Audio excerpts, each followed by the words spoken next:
અમરેલી જિલ્લાના રાજુલા દરિયાઈ વિસ્તારમાં માછીમારી કરી પરત ફરતા માછીમારોને દરિયામાં શંકાસ્પદ બોક્સ મળી આવ્યું છે, જેમાં 5 કિલો શંકાસ્પદ પાવડર જેવો પદાર્થ હોવાનું અનુમાન છે.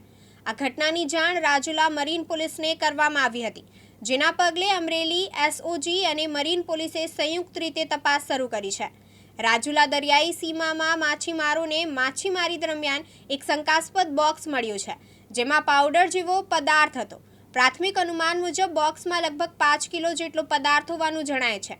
માછીમારોએ આ બોક્સ દરિયાકાંઠે લાવીને તાત્કાલિક રાજુલા મરીન પોલીસને જાણ કરી હતી. આ ઘટનાથી દરિયાઈ સુરક્ષા અને ગેરકાયદેસર પ્રવૃત્તિઓની શંકા ઊભી થઈ છે. રાજુલા મરીન પોલીસ અને અમરેલી એસઓજીએ ઘટના સ્થળે પહોંચીને બોક્સની તપાસ શરૂ કરી છે. પ્રાથમિક તપાસમાં એસઓજી અધિકારીએ પુષ્ટિ કરી કે બોક્સમાં મળેલો પદાર્થ પાવડર સ્વરૂપે છે, પરંતુ તે નશીલો પદાર્થ છે કે અન્ય કોઈ રાસાયણિક પદાર્થ તેની ચોક્કસ ઓળખ માટે તપાસ ચાલી રહી છે.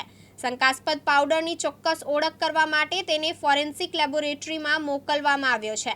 પોલીસે આ મામલે ગુપ્ત તપાસ શરૂ કરી છે, જેમાં દરિયાઈ માર્ગે નશીલા પદાર્થોની હેરફેર કે અન્ય ગેરકાયદેસર પ્રવૃત્તિઓની શક્યતા તપાસાઈ રહી છે.